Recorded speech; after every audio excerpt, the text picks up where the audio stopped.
এখানে একটা ছবি দেখতে পাচ্ছেন, খুব দুঃখের। আমি জানি না এখানে আবার কোনোভাবে অনেক কিছু এগুলো দেখালে নাকি কপিরাইট হয়ে আসে, যাক গিয়ে সেই নিয়ে আমি চিন্তা করি না, কিন্তু কিছু বলতে আসা। আমরা জানি যে বিদ্যে আহ, রাস্তায় বিক্রি হয়, রাস্তার পাশে বই বিক্রি হয়, কিন্তু মদের দোকানের দেখবেন এসির মধ্যে দামি একটা মানে কি বলবো ওটা, একটা ভালো একটা জায়গায় সেখানে কিন্তু দামি দামি মদগুলো সাজানো থাকে, তাই না?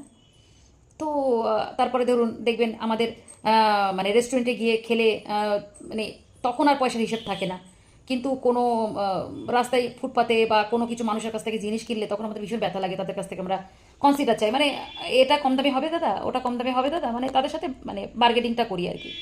তো অনেক উদাহরণই আছে, শুধু আজকে এটা বলতে আসলাম যে বিদ্যে মার খাচ্ছে, সেদিনও বলেছিলাম যে বিদ্যে মার খাচ্ছে, আর চোর ডাকাতেরা ঘুরে বেড়াচ্ছে সাবলীলভাবে। মানে এগুলো সব মানে চলে আসছে মনে হয়। দুঃখের সাথে বলতে আসতে হচ্ছে যে বাবা মা কত কষ্ট করে সন্তানদের পড়াশোনা করায়, নিজের পায়ে দাঁড়ানোর থেকে বড় কথা মানুষের মতো মানুষ হোক।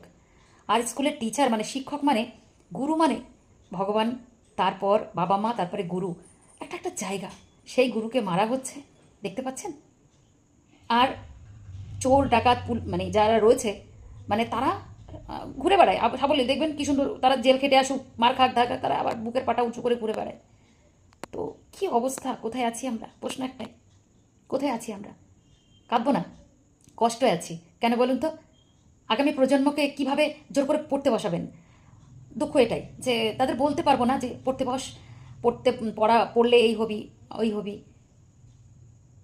এটা দেখার পরে, এগুলো দেখার পরে যেগুলো হয়ে আসছে, কিভাবে পা ভেঙে দেওয়া হচ্ছে মার মেরে, তো অনেক কিছু কি বলবেন বলুন তো বাচ্চাদেরকে পড়ানোর সময়?